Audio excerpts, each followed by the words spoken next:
ابو ذر غفاری رضی اللہ تعالی عنہ کی مثال بھی جو ہے وہ حضرت عیسیٰ علیہ السلام کی مثال ہے. فقیرانہ درویشانہ زندگی گزاری، حضور کی صحبت میں وقت گزرا، باقی ساری زندگی ایسے گزار دی. کہتے ہیں دخلت علی رسول اللہ صلی اللہ علیہ وسلم، ایک دن میں حضور کی خدمت میں حاضر ہوا. قلت یا رسول اللہ صلی اللہ علیہ وسلم اوصنی، میں نے عرض کی حضور مجھے کوئی وصیت فرمائیے، مجھے کوئی وصیت فرمائیے.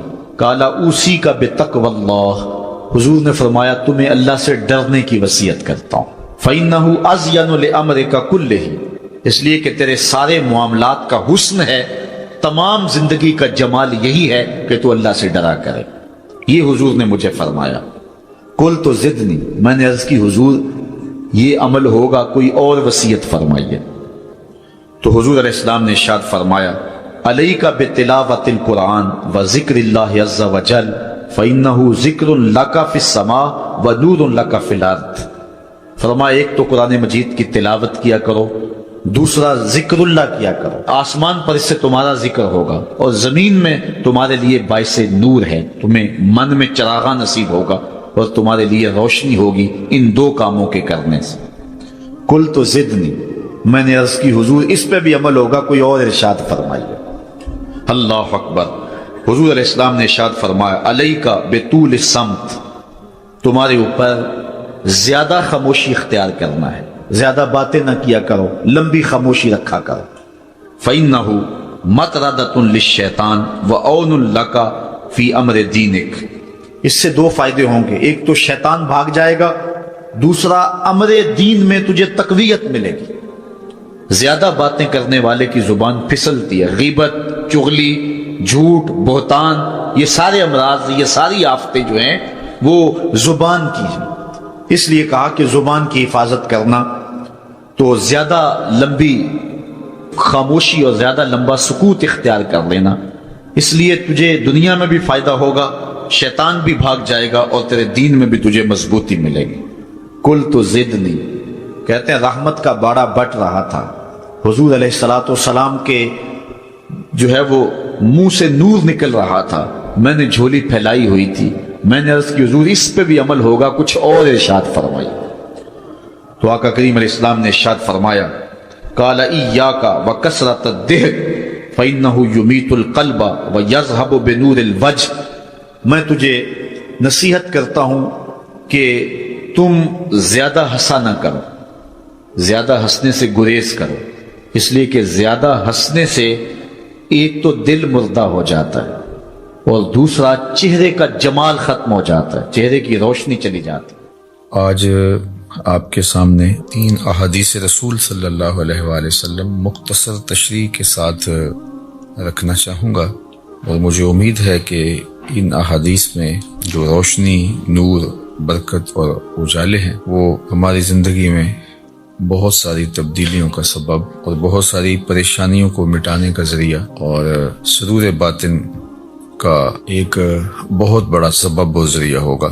حضرت عبید اللہ بن محسن الانصاری رضی اللہ تعالی عنہ فرماتے ہیں کہ اللہ کے محبوب علیہ السلام نے ارشاد فرمایا من اصبح منکم آمنا فی سربہ، جس نے صبح اس حال میں کی کہ وہ بالکل امن میں تھا، اس کے ماحول میں، اس کے قبیلے میں، اس کے گھر کے اندر چین اور قرار تھا، کوئی ناگہانی آفت نہیں تھی، کوئی ایسی چیز نہیں تھی کہ جو اٹھتے ہی اس کو بے چینی، پریشانی اور دکھ اور تکلیف دیتی، بد امنی نہیں تھی، وہ آرام کے ساتھ اٹھا، سکون اور طمانینت کے ساتھ اس نے صبح کا آغاز کیا. معافن فی جسدہ، اور اس کے جسم کو کوئی بیماری نہیں تھی، اللہ نے اس کو عافیت سے رکھا، وہ صحت کے ساتھ اور امن کے ساتھ بیدار ہوتا ہے. اندہ قوت یومہ، اور اس دن کی ضرورت کا کھانا اس کے گھر میں موجود تھا. یہ تیسری چیز اللہ کے محبوب علیہ السلام نے ارشاد فرمائی فَكَأَنَّمَا حِيزَتْ لَهُ الدُّنْيَا بِحَذَافِيرِهَا، تو فرمایا کہ دنیا تمام تر پہلوؤں کے ساتھ، اپنی تمام تر خوبیوں کے ساتھ اس کے ہاں جمع ہے، یعنی اس کو پھر کوئی کمی نہیں ہے اگر اس کو یہ 3 چیزیں میسر آ گئیں۔ سب سے پہلی چیز کہ صبح اٹھا تو اس کے گھر میں امن تھا۔ انسان کی بنیادی ضرورتوں میں سے ایک ضرورت امن ہے۔ بد امنی، بے چینی اور معاشرے کے اندر پھیلا ہوا انتشار یہ بہت اذیت ناک ہوتا ہے، اور اگر انسان کو اپنی جان کا بھی خطرہ ہو تو اب مجھے آپ بتائیے کہ باقی چیزیں تمام کی تمام میسر بھی ہوں تو ان سے تلذذ تو حاصل ہی نہیں کیا جا سکتا۔ تو انسان کی بنیادی ضرورت امن ہے، اور پھر اگر صحت نہیں ہے تو ڈھیر ہوں دولت کے تو وہ کس کام کے۔ اور تیسری بات کہ انسان کے پاس صحت بھی ہے اور امن و امان میں بھی ہے، لیکن کھانے کو ایک دن کی روزی بھی نہیں ہے، تو ظاہر ہے پیٹ تو تقاضا کرتا ہے۔ بھوک جب ستاتی ہے تو انسان اس کے لیے بے چین ہو جاتا ہے۔ اب کوئی شخص صبح جب بیدار ہوا تو 3 چیزیں اسے میسر تھیں۔ ایک تو امن و امان کی صورتحال تھی، دوسری چیز ارشاد فرمائی کہ وہ اپنے جسم میں کوئی بیماری نہیں پاتا تھا، خیریت کے ساتھ اٹھا، عافیت کے ساتھ بیدار ہوا، اور تیسری بات ارشاد فرمائی کہ اس کے پاس ایک دن کا کھانا موجود تھا۔ تو فرمایا کہ اس کو دنیا کی کوئی کمی نہیں ہے، وہ شکوہ نہ کرے کہ میرے پاس کچھ ہے نہیں۔ یہ 3 چیزیں مل گئیں تو اللہ نے اس کی جھولیاں بھر دی ہیں۔ آج کا انتظام اس نے تمہارے لیے کر دیا ہے نا، تو کل کا بھی ہو جائے۔ آج اگر صحت ہے تو اللہ کل بھی عطا کر دے گا۔ آج اللہ جل شانہ نے امن اس کے لیے میسر فرمایا ہے تو کل کا دن بھی اس سے توقع رکھنی چاہیے کہ ایسے ہی گزرے۔ تو یہ 3 چیزیں اگر میسر ہیں اور پھر بھی انسان شکوے کی زبان کھولے تو وہ اس کو ناشکرہ کہا جائے گا، اور اگر کوئی ان چیزوں کے میسر آنے پر اللہ کا شکر گزار ہو اور اس کا سر اللہ کے حضور شکرانے میں جھک جائے تو اللہ اس کو اور زیادہ رحمتوں سے نوازنے والا ہے۔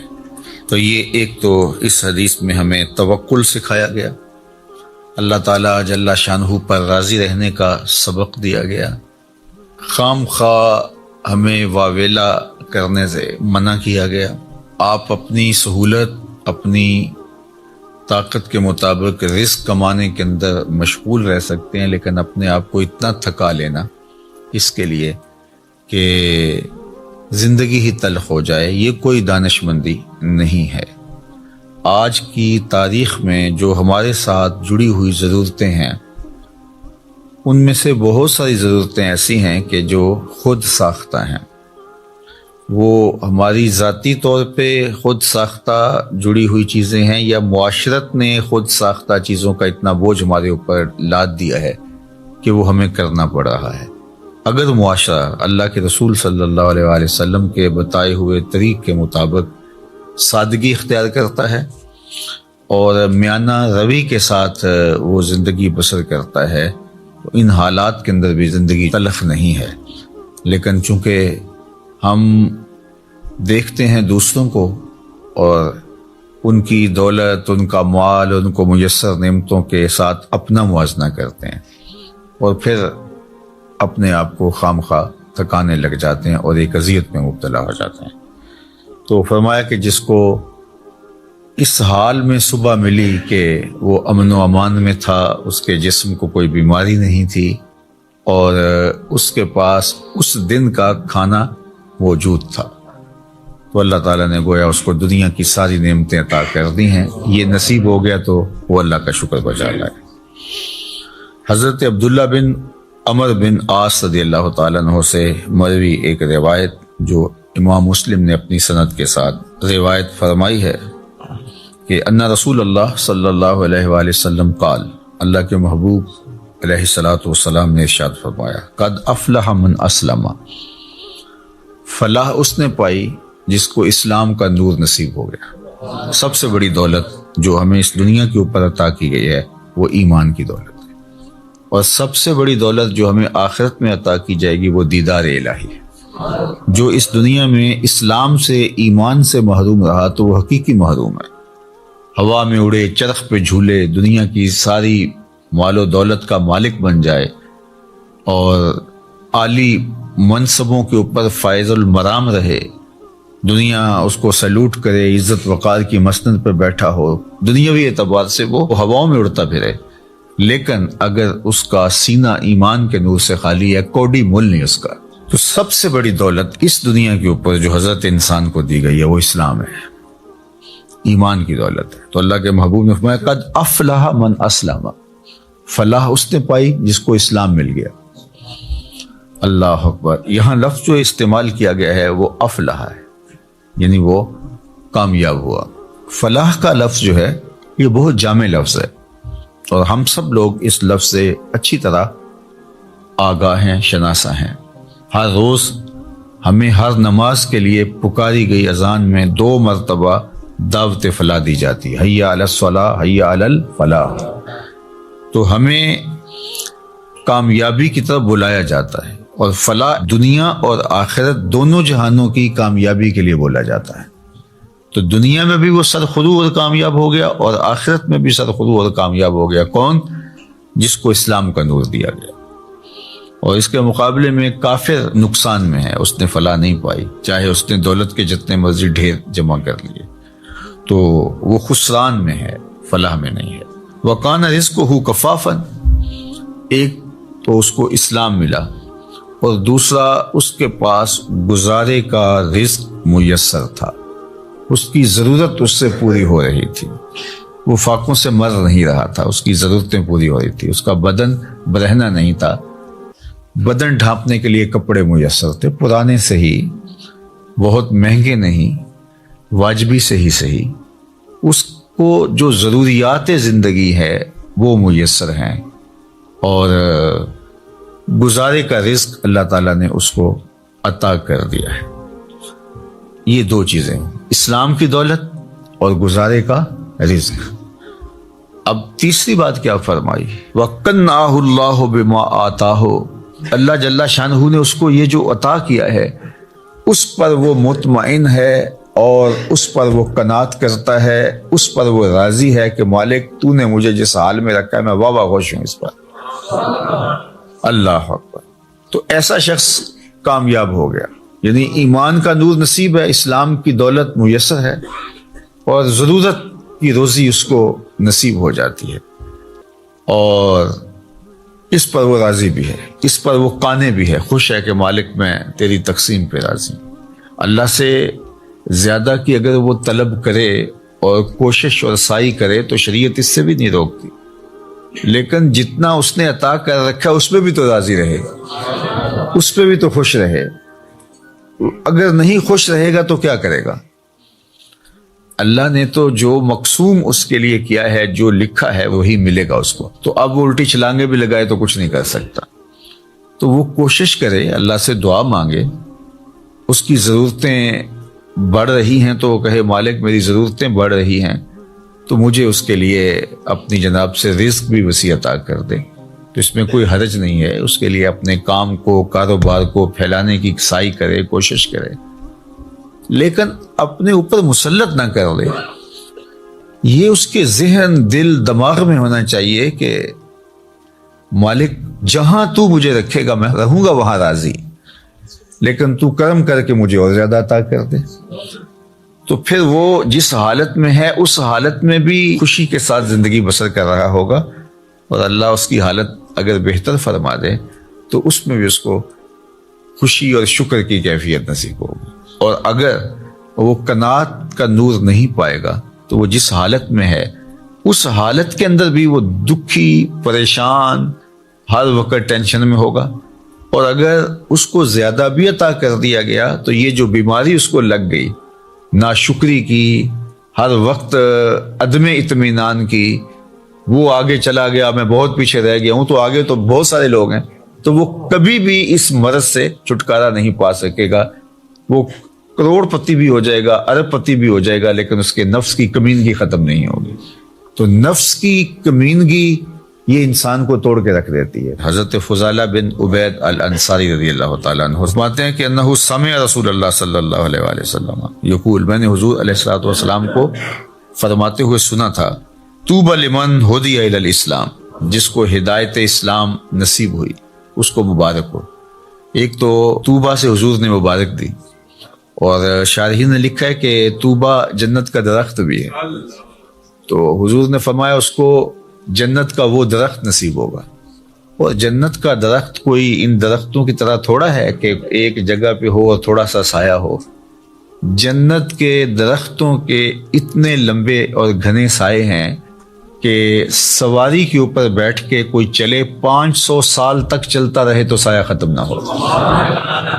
تو جس کو جنت میں ایک درخت بھی مل گیا تو اس کو جاگیریں مل گئیں، اللہ اکبر، اور جس کو پھر باغات ملیں گے تو اس کی پھر کیا نعمتیں ہیں۔ تو حضور نے فرمایا طوبہ، یعنی ایک تو اس کو جنت کا درخت طوبہ نصیب ہو، یا پھر اس کو مبارک ہو، لمن ہدی الی الاسلام، جس کو ہدایت اسلام دی گئی، وکانا عیشہ کفافن، اور اس کی زندگی کفایت کی تھی، جو ضرورت تھی اس کی وہ ہی پوری ہو رہی تھی، بس گزارا ہو رہا تھا، محتاج نہیں ہوا تھا، کسی کے آگے ہاتھ پھیلانے کی نوبت نہیں آئی تھی، لیکن بہت زیادہ بھی نہیں تھا، بس گزر اوقات ہو رہی تھی۔ وَقَنَّعَ، اور اس پہ وہ مطمئن بھی تھا۔ یہ مطمئن ہونا اوقع ہے، چونکہ جس حالت میں وہ رکھے اس حالت میں تو رہنا پڑے گا ہی، وہ کیا کرے گا، لیکن اس حالت میں رہ کے اس پر مطمئن ہونا، اصل یہ وہ چیز ہے کہ بندہ کہے کہ مالک میں تیرے اوپر راضی ہوں۔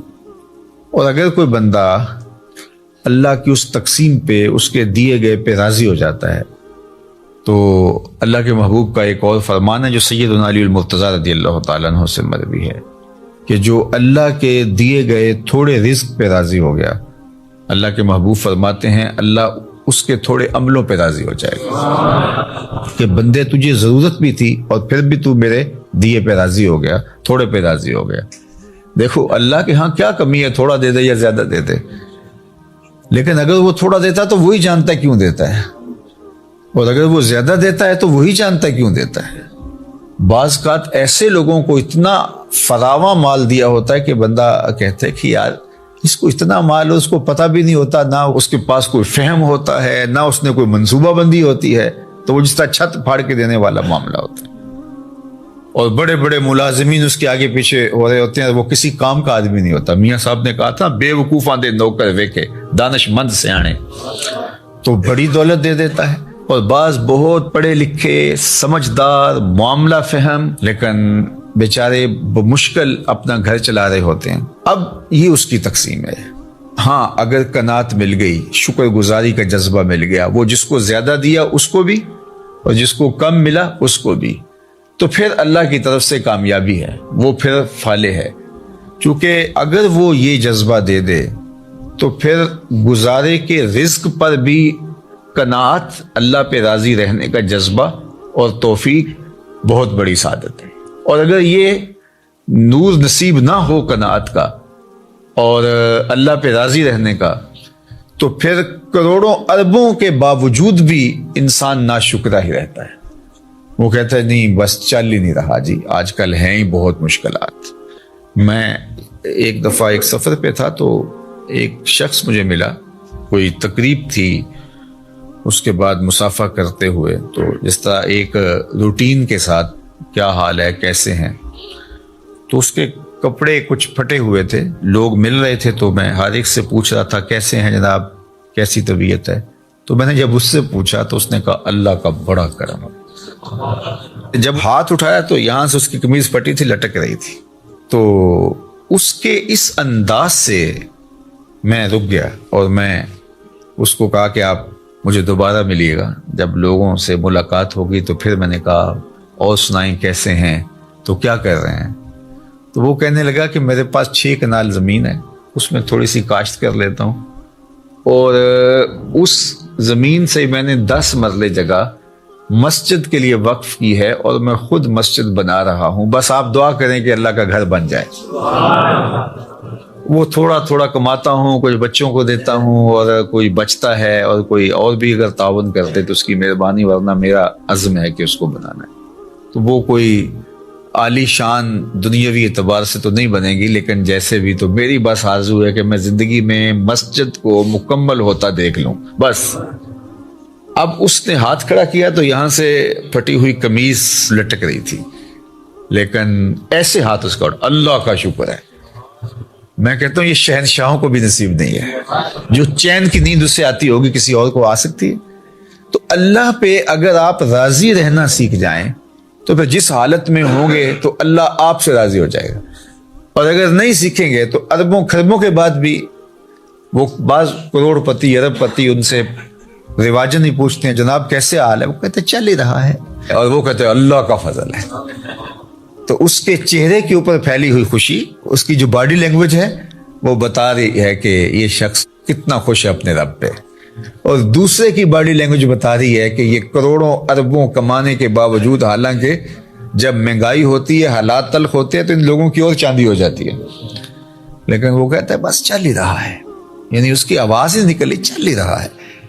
تو اس لیے اللہ پہ راضی رہنے کا مزاج پیدا کریں۔ اس نے یہ تھوڑا کیا کہ ہمیں زندگی دے دی، اس کا یہ تھوڑا کرم ہے کہ اس نے ہمیں صحت عطا فرمائی، اس کا یہ کتنا کرم ہے کہ اس نے ہمیں اسلام کا نور اور جمال عطا کیا۔ باقی ہماری ضرورتیں تو پوری ہو رہی ہیں، ہمارے اوپر تو اس کا کرم می کی طرح برس رہا ہے۔ یہ تو ہمارے مطالبے زیادہ ہیں، ہماری خواہشیں بڑھ گئی ہیں، اس لیے ہم پریشان ہو جاتے ہیں، ہم دائیں بائیں دیکھتے ہیں۔ دیکھیے جو جانور ہیں ان کو جتنا دانہ چاہیے ہوتا ہے، جتنا چارہ چاہیے ہوتا ہے، یا گوشت خور جانور ان کو جتنا چاہیے ہوتا ہے، روز اتنا لیتے ہیں اور مطمئن، اور اپنی کچھار میں، اپنے گھونسلے میں، اپنے گھر میں چلے جاتے ہیں، بات ختم۔ انسان کے لیے مسئلہ یہ ہے کہ یہ جمع کرنے کے چکر کے اندر پریشان ہو گیا ہے۔ دنیا کے اوپر صرف دو مخلوقیں ایسی ہیں جو رزق جمع کرتی ہیں، ایک انسان، دوسری چیونٹی۔ اس کے علاوہ جتنی بھی مخلوقیں ہیں، چاہے وہ پانی کی ہیں، وہ مخلوقیں خشکی کی ہیں، ہواؤں میں اڑنے والی ہیں، کوئی اپنا رزق جمع نہیں کرتا۔ ہم کتنا کھاتے ہوں گے، لیکن یہ ہاتھی کتنا روز کھاتا ہے؟ بڑی مچھلیاں، وہیل مچھلیاں ہیں، یہ اتنا کھاتی ہیں ٹنوں کے حساب سے، اور اللہ اس پانی میں ان کے لیے وہ میسر فرما رہا ہوتا ہے۔ یہ ہنس پرندہ جو ہے یہ خالص سچے موتی کھاتا ہے، اور دنیا کے اندر لاکھوں کروڑوں ہنس پائے جاتے ہیں، اور اللہ روزانہ پیٹ بھرنے کے لیے ہر ایک کو سچے موتی فراہم فرماتا ہے۔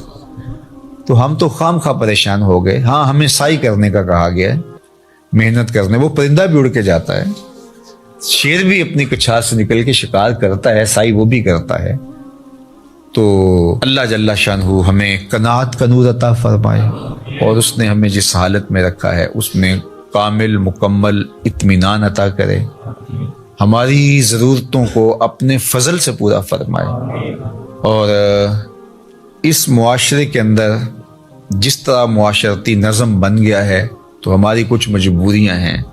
کسی نے بیٹیوں کی شادیاں کرنی ہیں تو ظاہر ہے کہ وہ چاہے بھی کہ میں بالکل سادگی سے کروں، لیکن ادھر سے مطالبے اور بہت کچھ ہیں، ہم اچھی طرح اس کو سمجھتے ہیں، تو اللہ اپنے کرم سے ہمارے لیے آسانیاں پیدا کرتے ہیں۔ لیکن جو بات کہنے کی ہے وہ یہ ہے کہ اگر یہ ساری ضرورتیں ہمارے ساتھ جڑی ہوئی ہیں اس معاشرت میں رہنے کی وجہ سے، تو وہ پورا کرنے کی کوشش ضرور کریں، لیکن اس دل کو قناعت سے خالی نہ ہونے دیں۔ اللہ سے جو اطمینان ہے اس کو کبھی ضائع نہ ہونے دیں۔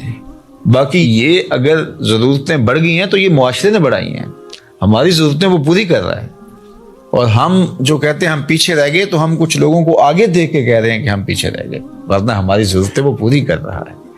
اور اس پر اللہ کے محبوب علیہ الصلوۃ والسلام نے ایک بڑی خوبصورت ایک بات ارشاد فرمائی، انظروا الی من هو اسفل منکم، فرمایا اپنے نیچے دیکھو، نیچے دیکھنا شروع کر دو گے تم سکون میں آ جاؤ، اور جب آپ اوپر دیکھو گے تو آپ جہاں بھی چلے جاؤ گے تو کوئی اور اوپر ہوگا، تو اس کو دیکھو گے تو آپ کہو گے کہ میں پیچھے رہ گیا ہوں۔ حتیٰ کہ وہ جو دنیا کے ٹاپ 10 لوگ ہوتے ہیں دنیا کے 10 امیر ترین لوگ، تو وہ بھی جو آگے والا ہوتا ہے اس کو دیکھ رہے ہوتے ہیں کہ میں ان میں بھی جو ہے وہ ٹاپ پہ آ جاؤں، اور جو آخری والا ہوتا ہے جو سب سے دنیا کا امیر ترین کہلاتا ہے تو وہ بھی کوشش میں لگا ہوتا ہے کہ اگلے سال جب یہ فہرست بنے تو میں کہیں پچھلے نمبر پہ نہ آ جاؤں۔ تو یہ دوڑ اس لیے لگی ہوئی ہے، اور پیسے اتنے ہیں کہ شمار بھی نہیں ہے، دولت اتنی ہے کہ پتہ بھی نہیں ہے کہاں کہاں پڑی ہوئی ہے۔ تو اطمینان دولت میں نہیں ہے، اللہ پر راضی ہو جانے میں اللہ تعالیٰ جل شانہ دارین کی ساتھ نے عطا کرتا ہے۔ بارگاہ یزدی میں دعا ہے کہ اس ماہ منور کی برکتیں اللہ ہماری زندگیوں میں اتار دے۔